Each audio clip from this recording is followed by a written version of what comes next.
వాతావరణం మారిన వెంటనే లివర్ మొదటిగా స్పందిస్తుంది. అప్పుడు నుంచే జాండిస్ వచ్చే ప్రమాదం పెరుగుతుంది. నేను డాక్టర్ కంచన్ సింగ్. ఈరోజు మారుతున్న వాతావరణంలో జాండిస్ ప్రమాదం ఎలా ఎక్కువగా పెరుగుతుందో మీకు చెప్పబోతున్నాను. మీకు అందరికీ తెలిసినట్లే మన లివర్ 500 కంటే ఎక్కువ పనులు చేస్తుంది. లివర్ మన ఆహారాన్ని జీర్ణించడమే కాకుండా వ్యర్థ విష పదార్థాలను బయటకు పంపించే పనిని కూడా చేస్తుంది. అలాగే వాతావరణం మారినప్పుడు లివర్ మీద ఎక్కువ ఒత్తిడి పడుతుంది. దాంతో బిలిరుబిన్ అనే పదార్థం రక్తంలో పెరగడం ప్రారంభమవుతుంది. దాంతో జాండిస్ వచ్చే ప్రమాదం కూడా పెరుగుతుంది. మొదటిగా మారుతున్న వాతావరణంలో అసలు కారణం ఏమిటి అనేది మనం తెలుసుకోవాలి. మొదటి కారణం నీరు మరియు ఆహారం. మీరు కలుషితమైన నీరు తాగితే లేదా కలుషితమైన ఆహారం తింటే లివర్ మీద ఒత్తిడి పెరుగుతుంది. లివర్లో ఇన్ఫెక్షన్ వస్తుంది. ఉదాహరణకు హెపటైటిస్ ఏ, హెపటైటిస్ ఈ వంటి వ్యాధులు వస్తాయి. వీటి వల్ల లివర్ పనితీరు దెబ్బతింటుంది. దాంతో జాండిస్ వచ్చే ప్రమాదం చాలా ఎక్కువగా పెరుగుతుంది. మారుతున్న వాతావరణంలో రెండవ కారణం గురించి మాట్లాడితే అది మీ బలహీనమైన జీర్ణక్రియ. లివర్ పనితీరు ఏమవుతోందంటే అవి డిస్టర్బ్ అవుతున్నాయి. ఎందుకంటే మారుతున్న వాతావరణంలో ఇన్ఫెక్షన్ మీరు చాలా త్వరగా పట్టుకుంటారు. మీ ఇమ్యూన్ సిస్టమ్ కూడా చాలా బలహీనంగా ఉంటుంది. అలాగే వాతావరణం మారినప్పుడు మీ శరీరంలో కూడా మార్పులు వస్తాయి. లివర్ మీద కూడా ప్రభావం పడుతుంది.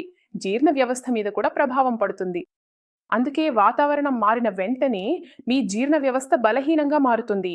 మీరు కలుషితమైన ఆహారం తీసుకుంటే, కలుషితమైన నీరు తాగితే దీని వలన మీ జీర్ణ వ్యవస్థ బలహీనపడుతుంది.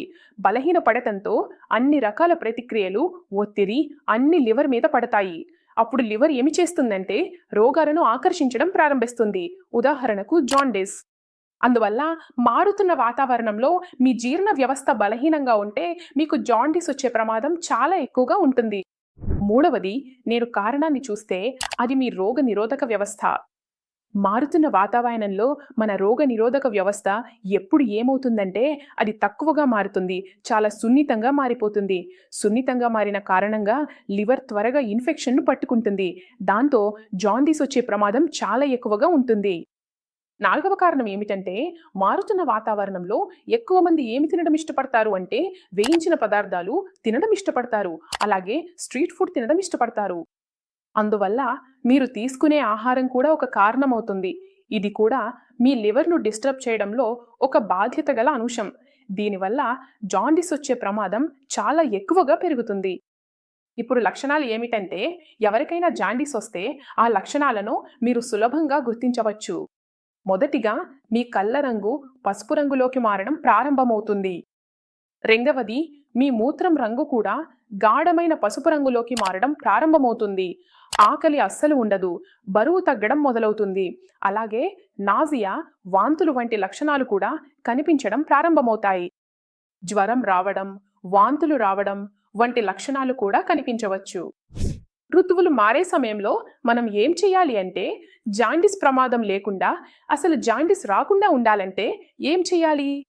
అందులో ముఖ్యంగా మీరు శుభ్రంగా ఉండే ఆహారాన్ని తీసుకోవాలి. మీ ఇంట్లో ఆర్ఓ లేదా ఫిల్టర్ ఉన్న నీరు ఉంటే ఆ నీటినే తాగాలి. మీ ఇంట్లో ఫిల్టర్ లేదా ఆర్ఓ లేకపోతే నీటిని బాగా మరిగించి చల్లారిన తర్వాత మాత్రమే తాగాలి. రెండవది, బయట తినే ఆహారం, స్ట్రీట్ ఫుడ్ లేదా ప్యాక్ చేసిన ఫుడ్, వీటిని తినడం నుంచి దూరంగా ఉండాలి. వీటిని తినకుండా జాగ్రత్త పడాలి. మూడవది ఏమిటంటే మీరు వ్యాయామం చేయాలి. మీ జీవన శైలిని మార్చుకోవాలి. మీ రోగ నిరోధక వ్యవస్థను రక్షించుకోవాలి. మీరు హల్దీ నీరు తాగవచ్చు, అల్లం నీరు తాగవచ్చు. ఈ నీటిని తాగడం వల్ల మీ రోగ నిరోధక వ్యవస్థ బలపడుతుంది మరియు వ్యాధులతో పోరాడటానికి మీకు శక్తి లభిస్తుంది. ఇవి కాకుండా మీరు లివర్ను డీటాక్స్ చేసి మీ లివర్ పనితీరును మెరుగుపరుచుకోవచ్చు. మీరు నిమ్మ నీరు, అల్లం రసాన్ని కలిపి ఉదయం లేవగానే ఖాళీ కడుపుతో తాగవచ్చు. ఇలా తాగడం ద్వారా మీరు మీ లివర్ను డీటాక్స్ చేయవచ్చు. పచ్చి కూరగాయలు, ముఖ్యంగా ఆకుకూరలు, వీటిని మీరు తినండి. యాంటీ ఆక్సిడెంట్ ఉన్న ఆహారాన్ని తీసుకోండి. యాంటీ ఇన్ఫ్లమేటరీ లక్షణాలు, యాంటీ ఆక్సిడెంట్ ఉన్న పండ్లను తినండి. ఇవి లివర్ పనితీరును మెరుగుపరచడంలో సహాయపడతాయి. మారుతున్న వాతావరణంలో ఎందుకు ఎలా జాండీస్ ప్రమాదం ఎక్కువగా ఉంటుందో మీకు అర్థమైందని నేను ఆశిస్తున్నాను. ఈరోజు వీడియోలో ఇంతే. తర్వాతి వీడియోలో మళ్ళీ కలుద్దాం. అప్పటి వరకు ధన్యవాదాలు.